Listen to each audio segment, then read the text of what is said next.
So, welcome back to Third Age Reforged and to another battle replay, and my time to record today is somewhat short, so I felt like it was time for a bit of a palate cleanser from all of the sieges that I've been doing recently, and we will be making a return to the grassy plains. It will show up every now and then, as much as I have made my disdain for people who only play on grassy plains sort of not embracing the variety that can come about as a result of different maps.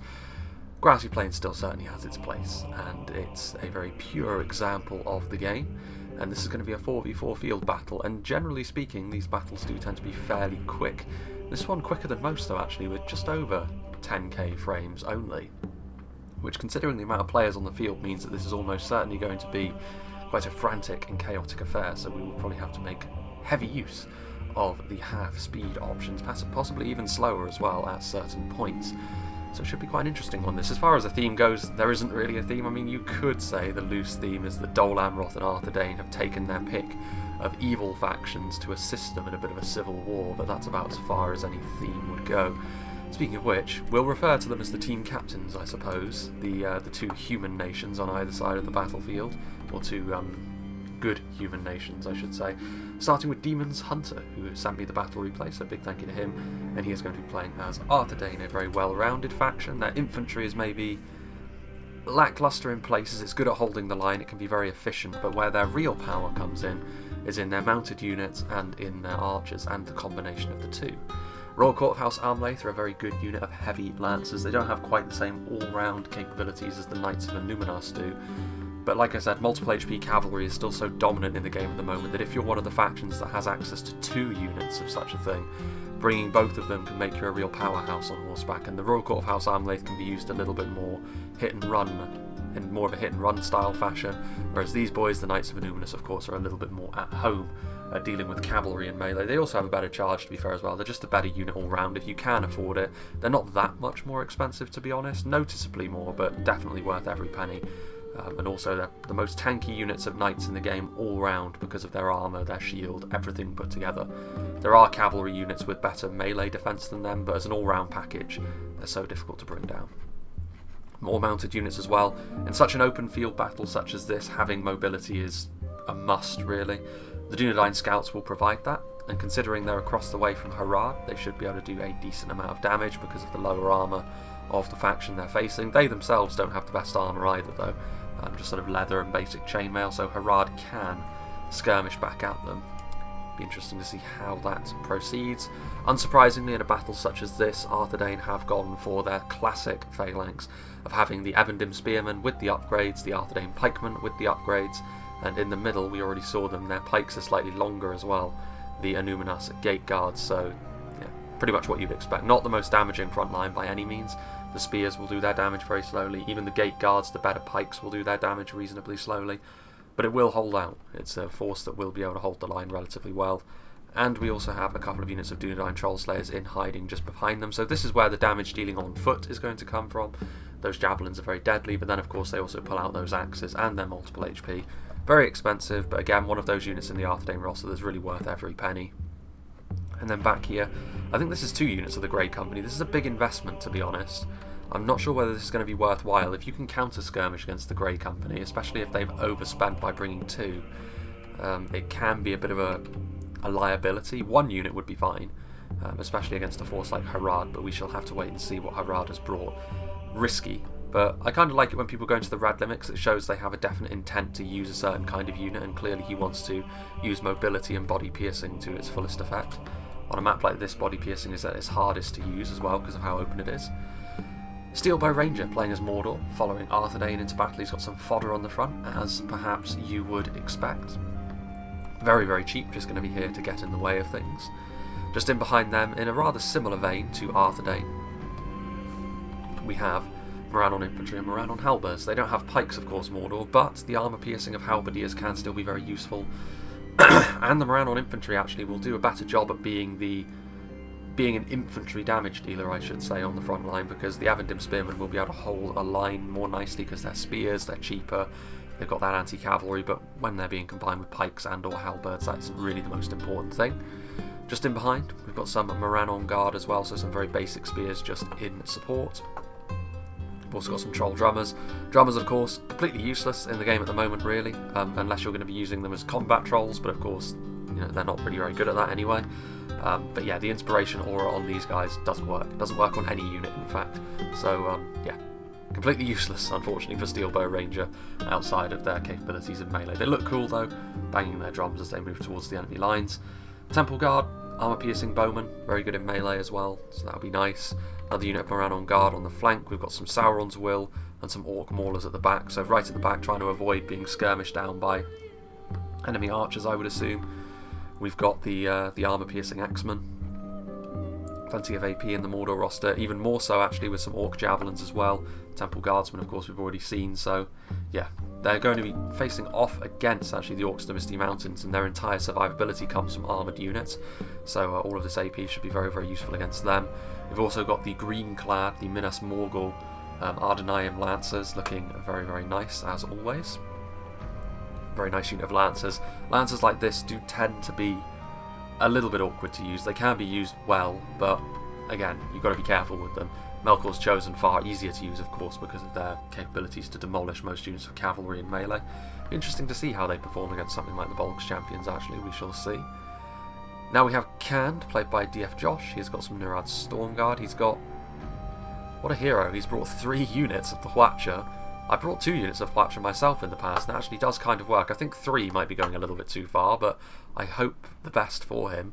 Because, I mean, he will force the opponent towards him, but by bringing 3 Hwacha, of course, you cut down on the amount of units you can actually bring for your main army, which means that when the enemy do get to your lines, they're likely to overwhelm you. He has gone for nomadic infantry, though, so they've got some range capabilities, but they'll also be able to defend themselves in melee. Interesting indeed. Some Nurad Halberdiers in behind, of course, they're going up against Dol Amroth, so armour piercing will be very, very useful, albeit the Halberds could find themselves outfought by pikemen. Nurad footmen as well. In behind here, the Stormguard, of course, on the side. Unsurprisingly as well, Cand going for a bit of cavalry. And they've gone for, yeah, both the multiple HP cavalry. So this is what most players will do in this situation because of the dominance of multiple HP cavalry. Variag Cataphracts, sort of the standard Lance Knights. Heavy, slower, but all around perhaps more typical of what you'd expect from a cavalry unit in the game. The Nurad Windblades are a little bit more unique in the sense that they are effectively melee knights, but they are a little bit more fragile because of their lack of a shield and lower armour values. But they're incredibly quick. They're one of the fastest units of cavalry, if not the fastest units of cavalry in the game, which means you can't really run away from them. As soon as you're in their sight lines, they're going to get you, so you have to sort of prepare for that. And then a second Mordor army played by a Buzzard. He's got some Melkor's Chosen as well. He's got some Temple Guard. He's got a bunch of Morannon Infantry and Axemen and fodder actually over here in this weird clump over on the flank. Facing off against Angmar as well, so it's going to be an interesting one for him. Nazgul in and amongst the Morannon Halberdiers, and then just in behind we've also got some Blackguard of Barad-dûr, so we often see how useful this kind of unit is in a siege battle. It'll be interesting to see how the Blackguard perform on the open field, especially when you're pushing into a force like Angmar. We've seen actually very recently the perils of pushing into a bunch of Barrow-wights. It can actually be counterproductive, so let's see if that is the case here as well. Orc Javelins forming up a bit of a supporting line, and then over here more cavalry, another unit of melee cavalry actually in the Temple Inquisitors, so Mordor bringing the melee cav in force. Some more fodder, some more infantry, and over here we've also got some Molag High, which are very, very strong. Stronger than the Angmar trolls actually, but Angmar of course can bring 2 trolls of that tier, so it all balances itself out. Onto the red team, we have Mighty Mirko playing as Angmar. He's got some Angmar Halberds. I think the Morannon Halberds are superior to the Angmar Halberds, but of course Angmar have got another Phalanx unit at their disposal as well. That's a lot of Halberdiers. And they are being used really as a sacrificial line. The stronger stuff is in behind. Witch Realm Scourge Raiders should be really useful actually against any of the unshielded Mordor units, and they're not bad in melee either. They'll be able to outperform the basic Mordor stuff in a fight. Obviously if they come up against something like the Nazgul or the Olag High, they are in trouble, but we shall see. Witch Realm Pikemen, very useful against Mordor because Mordor cannot bring a pike of their own, so if it does come down to sort of a real slogfest, Angmar are going to have the advantage in that sense. I think there's probably Barrow-wights, but it's hard to tell because they can hide. Guardians of Khan Doom, again, weird formation this from Mighty Mirko, spread out all over the place. Not with the armour upgrade, but that's not really the end of the world. Their armour values are still perfectly adequate. And then over here we've also got some Warg Riders in support of the Mighty Temple, or Witch Realm Inquisitors I should say, Witch King himself. in and amongst it as well. Interesting to see who comes out on top of the cavalry engagement over here. The cavalry engagements across the field will be key, of course, on a map as open as this. We've also got some Trolls of Angmar, some more Warg Riders as well. Very likely there's hidden units, of course. Snaga, Goblins, but especially Barrow Wights you have to be on the lookout for. Then we have the team captain of the red team, as I have anointed them. And we have Arnor, ironically facing off against Arnor. But he has got some Doran Ernil archers on the front line. These boys, however, are not going to be all that useful. I mean, going for sort of a standard composition is often a solid idea. However, going up against 3 Hwacha, it'll be interesting to see how Dol Amroth actually react to that. Newer players may panic and just sort of try and keep their formation and stay still. The damage you would take from 3 Hwachas opening up on a relatively dense formation, however, would be really catastrophic, so it'll be interesting to see how that works out. Doran Ernil pikemen with the armour upgrade as well, so they're going to be reasonably solid. If they can get to the enemy lines intact, they could really be the difference maker between Dol Amroth and Canned. Canned, of course, may pay the price for the weird composition they've gone for. They're going to be backed up by Athalon, the men-at-arms as well. Very functional, but they will struggle a little bit against the Nurads across from them. Over on the flank, a combination of shock units, cavalry, and the Knights of the Silver Swan. They need to steer well clear of the Knights that Canned have got, but if they can charge into the infantry, they'll do a decent job. As will the Parathor champions. They're going to be really good against stuff like the lower damage Nurads, even if the AP is still going to be somewhat useful against them. More Athalon men-at-arms, a singular unit Belfalas Marines, so javelins, which will be useful against the halberdiers. Some Black Swan renegades. Again, as far as an armour-piercing infantry unit goes, they're superior to the Nurad footmen across from them. Not sure if they're the right call against Canned necessarily, but they will still be a good line infantry unit nonetheless. The catapult is already preparing to fire, which they will need to do so quickly if the Hwachas have started to open up as well. Tirithea marksmen, there's more Silver Swan Knights and Parathor champions on the other side, and finally the general, saving a little bit of money perhaps, going for some dismounted Knights of the Silver Swan. Much more of a balanced army this, much more organisation going on in a sort of regular capacity by Arnor. That may be his undoing though if he's unwilling to move forwards and try and silence those Hwachas. Then we have Medieval Feud, who is playing as the Orcs of the Misty Mountains, facing off against Mordor. Heavy Goblin Spears are a good choice, I think, against Mordor, because they're numerous, as most heavy goblins are. They're obviously not the highest quality unit, but they do have that little bit of AP, and Spears will have better defensive abilities as well. So I think it's a good thing to build your army around as the Misty Mountains, against most factions, to be fair, not just Mordor. Mountain Orc Berserkers are hiding. They will be useful. As an Axeman, they're going to be superior to stuff like the Orc Maulers. But how they are used and when they are used is going to be absolutely vital. Snaga Skirmishers revealing themselves, some Goblin King's Bodyguard as well, which is where the general is, unsurprisingly. You often see that. Definitely the best place to put him as well. Putting him in the Blackbacks means the Blackbacks can't hide, which is a problem. He too has also effectively wasted money on drummers, so they're sort of batting evenly there, I suppose, these two armies. 2 units of Black Uruks, Mountain Uruk Host as the back line over here, which, very fine unit of course. Not the sort of thing that the Misty Mountains will have access to for all time, because I'm 99% sure this is intended to be a Dol Guldur unit when the time eventually comes. But for now, they have access to a unit which is effectively on the same level as Uruk-hai infantry, so they will be able to outperform the equivalent Mordor units, but Mordor have got plenty of tools to deal with a unit like this.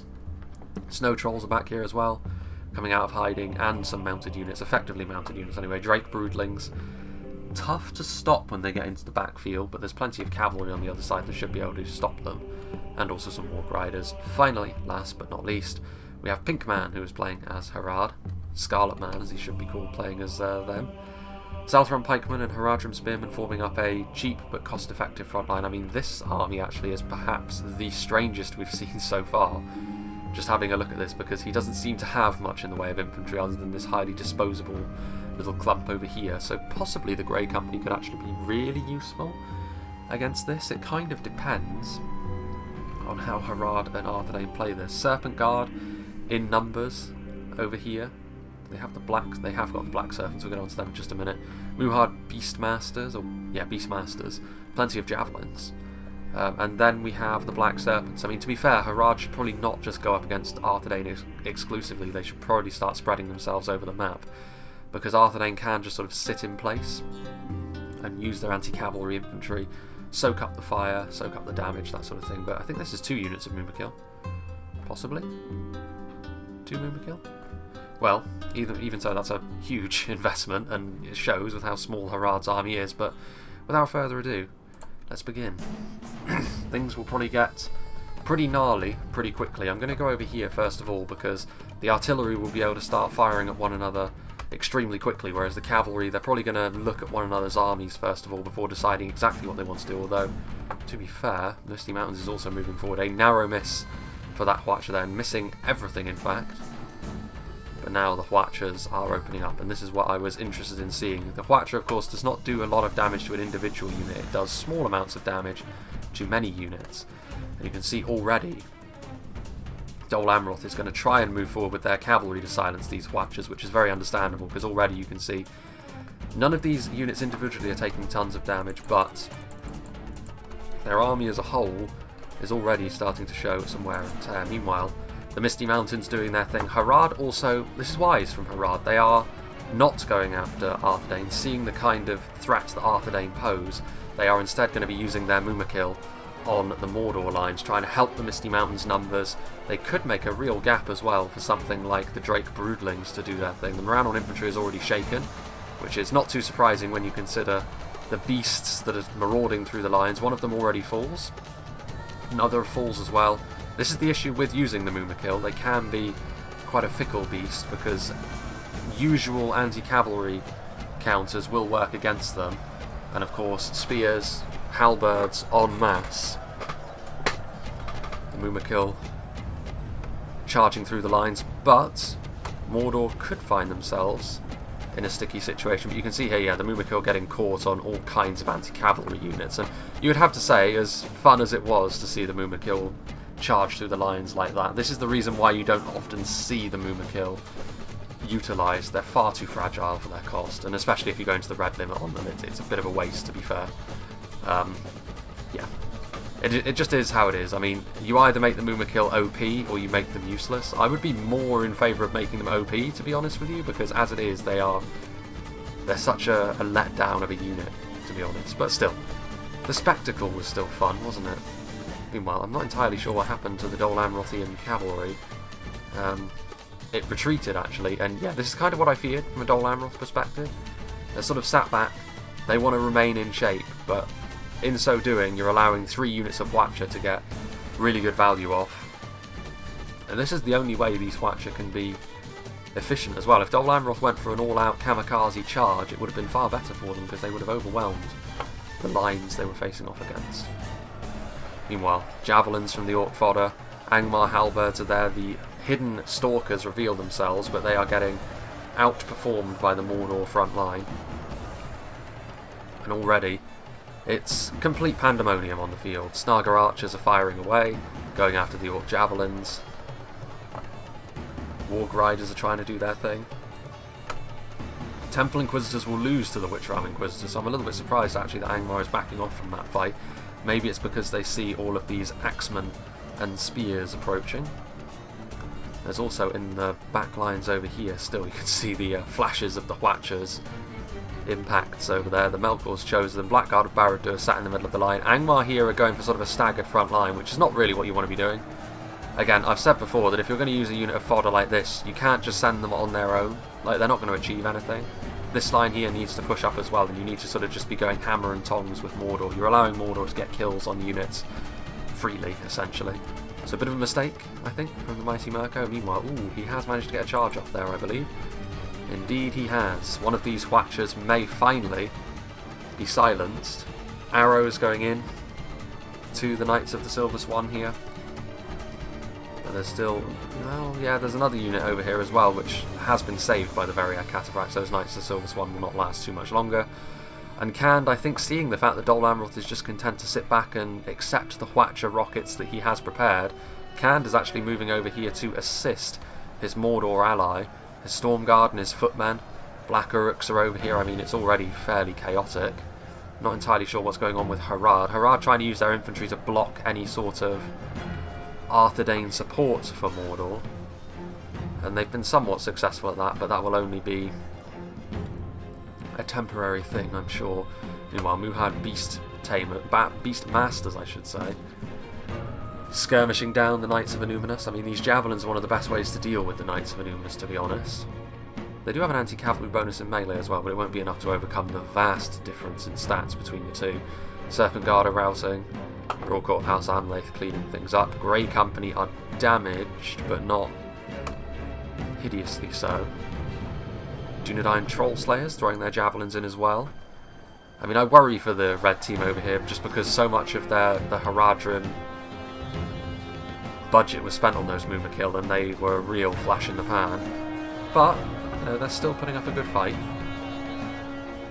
Moving further down the line, you can see Drake Broodlings going through their own lines, interestingly enough, which is a strange tactic. Snaga Skirmishers using javelins as well. Big rout from Mordor, though. I mean, this is the thing, like the Misty Mountains and Mordor are two of the more susceptible factions in the game to routes, and the Misty Mountains, I mean, the Mumakil did open up the gaps, and the Misty Mountains have been able to capitalise on that to a certain extent, so it makes sense actually that Khand is coming over here to try and bail their allies out. You can see here the Wind Blades coming in here. The Black Uruks won't last too much longer. Yeah, Dol Amroth do need to start moving forward, I think, at this stage, because Khand are really abandoning this section of the battlefield. Only 2 members of that Hwacha crew are left. They may have used up the ammunition in the Hwacha already, to be honest with you. But I mean, you look over here, plenty of dead bodies. Is this enough for 3 artillery pieces to be considered worth it? They did completely destroy the catapult. I don't know. Dol Amroth, meanwhile, really pulling what Khand is doing as well, and going over here to support their ally first and foremost. Now with this, Angmar should be victorious against Mordor over here. The support of Dol Amroth coming in from the flank with their heavy swordsmen should be more than sufficient, really, to send Mordor running for the hills. So a very chaotic fight thus far. Blackguard are shaken again. There wasn't actually any Barrow-wights, interestingly enough, which is an omission you don't often see from Angmar, because they can just be such a pain for enemy forces to deal with. Orc Maulers and Orc Fodder dealing with these trolls. The Maulers very much in their element. Defeat seems certain. Only a military genius could win this battle. Still wargs from Angmar in the back lines as well, trying to go after stuff like the Temple Guard. They've got plenty of targets they can go after. I mean, it's only a matter of time for Mordor at this point. They were never going to be able to carry themselves over the line against Angmar with Dol Amroth support coming over here. Javelins colliding with the Parathor champions, very nice. Belfast Marines as well. I think it's just turning into a bit of a slugfest with their archers, which Khand would win actually. Nomadic infantry will outperform Doran Ernils at range, but Dol Amroth have also got some infantry moving forward, but again the AP Khand should have the edge there. One of their Hwachas is still online as well. Narad footmen continuing to push forward with the Storm Guard at their heart, and this could be the end actually of the... Actually, the 2 generals are involved in a duel. You don't often see this. I say a duel. There's other elements involved here as well, but this will be the end of the Goblin general certainly, because they will really not enjoy going up against the Narad Storm Guard. In come the Wind Blades as well. Orc Javelins, having to try and hold back Mountain Uruk Coast. There's enough of them, to be fair, that they should be able to do so, but Orc Maulers struggling. This part of the battlefield is where the red team are probably having the most success, but there are Melkors chosen in the backfield, chasing down Drake Broodlings. Arthedain Lancers getting ready as well. And Arthedain were always going to be victorious on foot against Harad, purely because of the compositions and the units that were involved. So Arthedain will be able to move across as well and perhaps catch the Misty Mountains between themselves and their Khandish allies on the other side. That is looking like a likely outcome, especially with Mordor largely defeated. Well, there goes Khan's general actually first. The bodyguards managing to bring him down. Dunedain Troll Slayers heading into the back lines of Harad over here, unsurprisingly leading to a bit of a rout among the Southrons. What have we got further down the field, I wonder? Yeah, I mean, the Misty Mountains have... Like, they technically did blow through the Mordor lines, but Mordor have managed to sort of reform themselves, and I don't think the Misty Mountains will have much more left to give, considering the rather inevitable arrival of Khand. Although Khand is now being somewhat blocked in progress by some Dol Amroth units as well, so all is not lost for the red team. These Narad footmen are really going to struggle against Parathor champions as well, and the more dangerous units from a Dol Amroth perspective, the Black Swans and the Pikes, are now on the way forward as well. Meanwhile, there is the Hwacha, which is still being allowed to fire, Any one of these units should be stopping that. But I mean, this is, again, we're on half speed. This is all happening very, very quickly, really. But more for the Watcher there. He's exploding in spectacular fashion every time a rocket hits them. But over here, I would imagine this fight was actually won fairly quickly when Dol Amroth arrived, and it is looking like that is very much the case. I think stuff like the Nazgul will probably be able to hold on for a little longer. Is that what they're actually fighting in here? Yes, it is. 7 Nazgul remain, but of course, you know, they're not going to last for too much longer. And that's pretty much it from their perspective, and it will be, I think, up to Angmar and Dol Amroth to try and win this for the red team. They need to dismantle Mordor as quickly as they possibly can over here, and then start forming up a new line, getting ready to face the inevitable advance that will approach from the other side of the field. Can should win over here, like I said, against Dol Amroth, especially with the presence of the Variag Cataphracts. There's really nothing Dol Amroth have to defend themselves against the Cataphracts over here.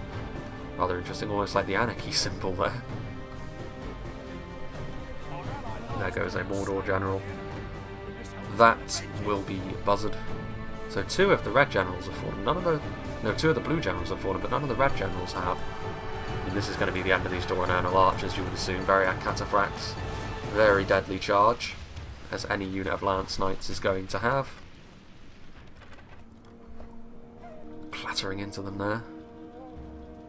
Meanwhile, Warnerad Footman. There's a few Dol Amroth units over here. You can tell that people are losing Micron units when there's just units strewn all over the place. Finally, the Misty Mountains general does fall. So there goes a red general. He's been fighting in a disadvantageous situation for quite a while, to be fair. And the Goblin King's bodyguard will be dealt with by the Storm Guard eventually. Some broken Nurad footmen there. Mordor, some of their reformed Morannon Guard coming in to also, in turn, break the Mountain or a coast that were over here. I like how aggressive Medieval Feud was. It ran out of steam eventually, but the intent was there. Meanwhile, over here, it's been the kind of fight you would probably expect, considering the compositions that Arthedain and Harad brought. Dunedain scouts are still firing away, but Harad would really have had no answer to the infantry that Arthedain had. Troll Slayers, spears and pikes, exactly the sort of thing that a full cavalry army backed up by only rubbish infantry was never gonna be all that great against. Murad Windblades are over here. They really are cleaning up what remains of the Misty Mountains and Harad over here now. And that will leave the tattered remnants of Steelbow Rangers Mordor army, Canned and Arthedain, to try and face off against Dol Amroth and Angmar. I mean, in terms of pure infantry, you could say the red team have got the edge here. Dol Amroth and Angmar certainly invested more in their infantry, and a lot of this has to do with the cavalry focus that Arthedain had. Only basic workhorse-like infantry for them. I'd say that's still a fair few of Steelbow Rangers, Mordor orcs roaming around the field. A couple of cavalry units. This, I think, is going to be fairly key. The cavalry presence that the blue team still have on the field. And yeah, you can see the Knights of Luminous are going to charge into the back of the Perithor champions over here, lurching forward a little bit too far ahead of their support. And this will probably be their demise, if I'm being honest. Nano pikemen. I mean, they really need to start forming. The problem here, I think, is it would be a really competitive fight, this, but I think the red team are too stretched. Too much of their stuff is infantry, and too much of it is having to march quite a long way to get into position. And there's still stuff in the way as well before they get there. The Dol Amroth stuff that was committed over here to try and help out against the Khandish reinforcements, I think unfortunately is going to find itself overwhelmed and picked apart by the enemy cavalry. Still some Haradrim over here. In come the Variag Cataphracts. It's bold from Josh to charge into pikes. It can be done, but you need to be prepared to cycle out very quickly, otherwise your cavalry will end up getting killed off. The Black Serpents, meanwhile, charging into some already broken Nurad footmen. Perithor champions are shaken, but still in the fight, and they will carve their way through Morannon Guard, so all that going for them. Meanwhile, Melkor's Chosen also charging in. And that is enough to break the Doranano pikemen. Proof that you can use cavalry against pikes, I would say. That it's rare that you can get away with it, but it is possible. There's still as well Mountaineer at coast. I mean, still some Misty Mountains units back over here. Winning. They are shaken though, unsurprisingly. I mean, the Misty Mountains general is gone. The vast majority of their army is gone. Tapping them with any cavalry unit would be enough to get rid of them at this point. Grey Company. Hiding, waiting in the wings. Can forming up another line, Mordor. I like the interplay between the blue team a little bit better than the red team. Not that the red team have been bad, but the blue team have sort of mixed and matched their armies a little bit better. But this was a battle, I think, where a lot of people went for compositions of outside of the box, so you can't really judge it by the same sort of standards, I suppose. You have to understand that they were trying to be creative, and I appreciate that, certainly. Nomadic infantry being charged by the Witchram Inquisitors, meanwhile, just trying to shut down any ranged support that the blue team may have. There's still a large amount over there. Dol Amroth needs to keep up the pace, really. Angmar have been more willing to charge forward quickly, and again, this is just exacerbating the fact, really, that their army is stretched. Fellas, I mean, those Windblades getting a nice charge, but they may end up being their last if they're not too careful. That was an interesting chat. Meanwhile, I'm actually quite surprised that Dol Amroth is still putting up such a fight over here. I think a lot of it has to do actually with the fact that Arthedain are being somewhat slow to react as well in terms of their infantry. They're doing a good job with their cavalry, of course. But their infantry is moving forward relatively slowly. It's arriving on the scene now, but by this point, most of the Mordor forces that were over here have already been dealt with. Avendim Spearmen. I mean, stuff like the Gate Guard's going to be very difficult for Dol Amroth to deal with, as are, of course, the mighty Troll Slayers. They will be able to outperform something like the Black Swan Renegades, so Dol Amroth going to have to rely on combined arms to bring down a unit such as this. In comes some Cave Troll Drummers, going through their own pike line, interestingly enough. But they're going to get in here. I mean, they'll die very quickly to the Troll Slayers, but at least they're still swinging the Misty Mountains, trying to make something happen for their team. What have we got over here? Spears? Halberds? More damage being done. Temple Guard in the background. Strong unit of Temple Guard as well. They still have a lot of ammunition again. It's one of those things that's a real asset for a team in the late game. Black Serpent's interrupting them, but they're still being an annoyance, Harad. Harad and the Misty Mountains may have lost over here ultimately, but they're still here in parts, trying to do bits of damage. Melkor's Chosen, cycling back out. That, I would assume, is the Misty Mountains, because Harad have still got bits of cavalry. Yeah, the Mountaineer at coast are gone. So the Misty Mountains, a valiant charge across the open field, and ultimately put to an end. Meanwhile, Angmar starting to arrive on the scene now.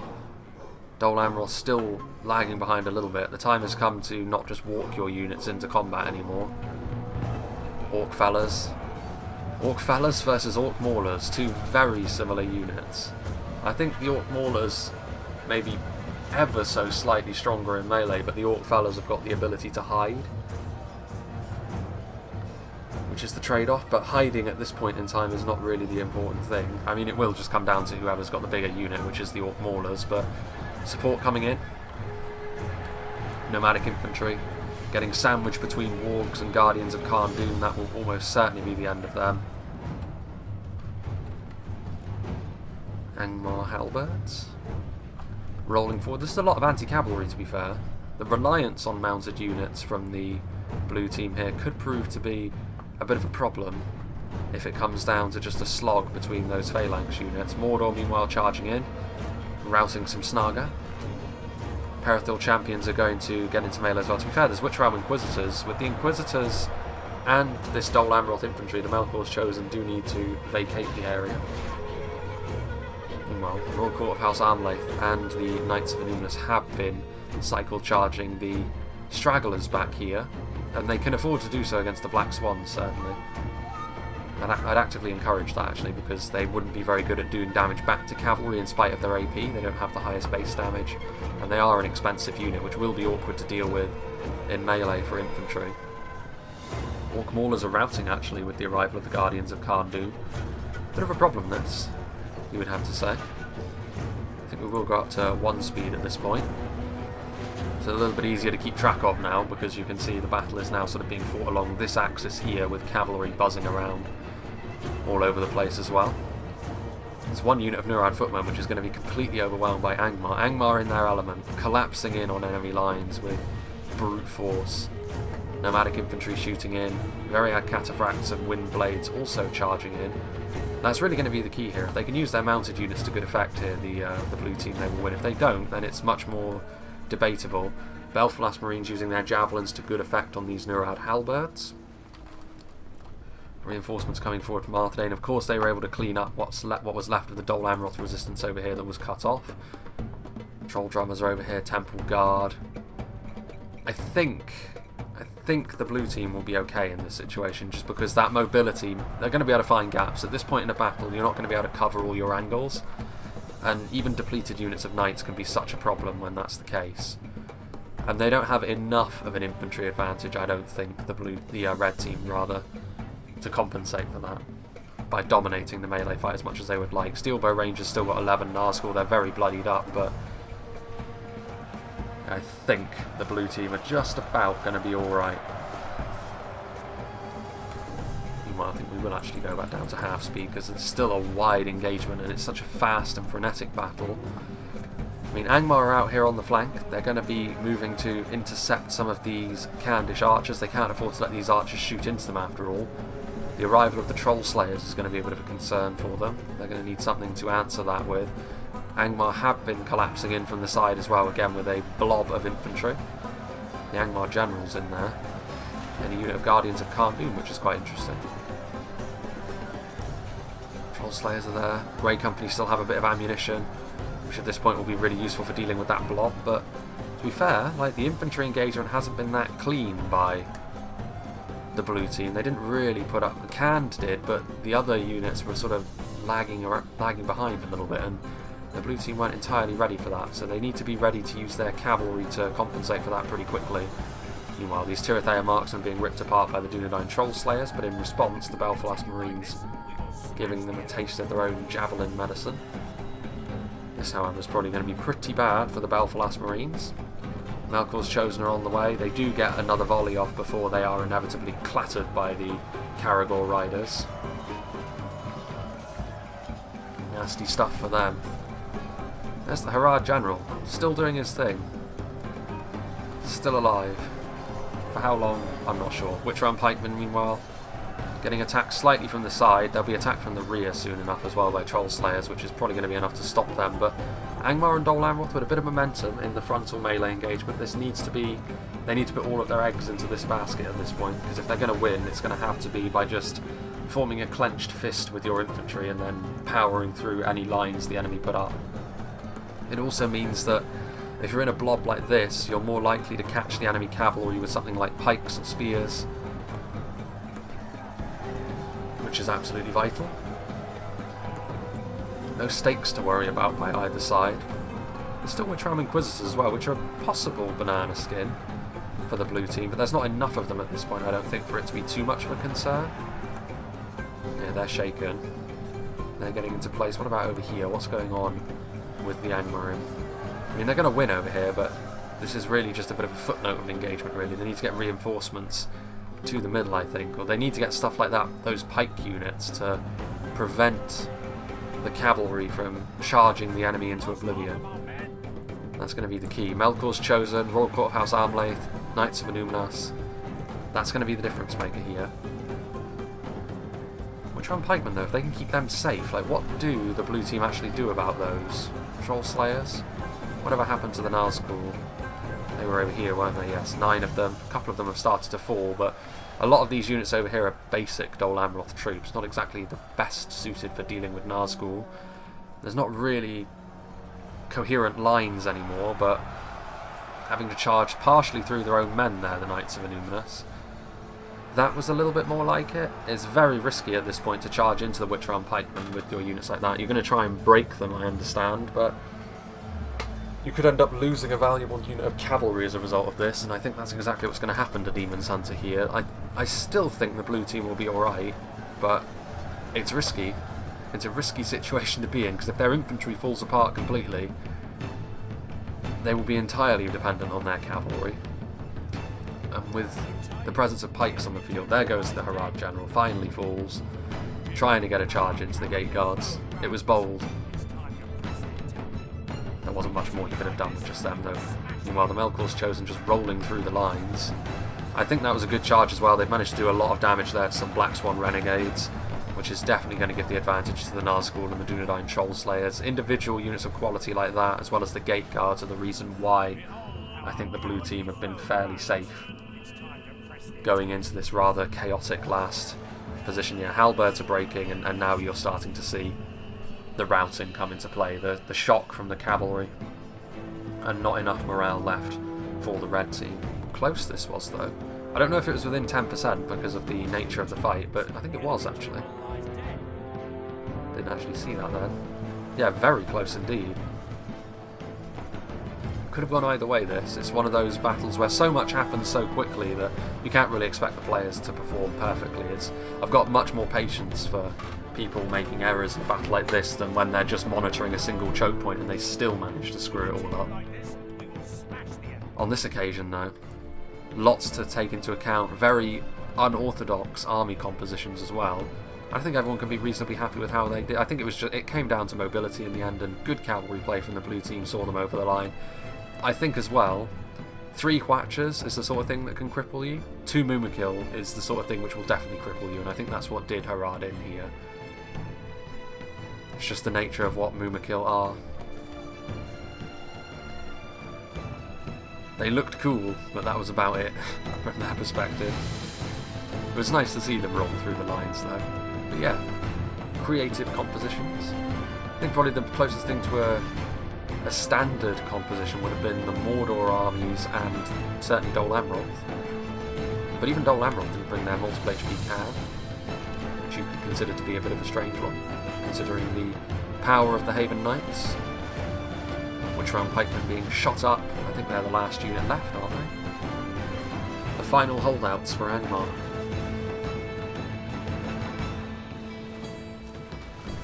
Having shots ripped through their lines. Surprised they haven't routed already, actually. Mostly Arthedain infantry left, few Candish infantry, and then mounted units. Both the Mordor armies for the blue team have been largely destroyed. Really, it's just a couple of units of cavalry that still live. Arthedain probably the most healthy army left on the field. And that is all she wrote. Celebrations on the field. Is there still something left? Doesn't look like it.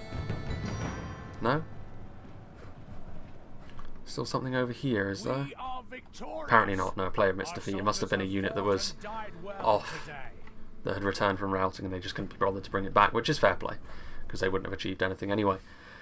But yeah, a very interesting battle that was. And big thank you to Demon's Hunter for sending this one to me. It's always good to have the occasional field battle such as this, I think, included in the rotation, because it does act as a bit of a palate cleanser between sieges, and it does mean that on a day like this, when I don't have as much time to record, it means I can still do something and I don't feel as though I'm standing still.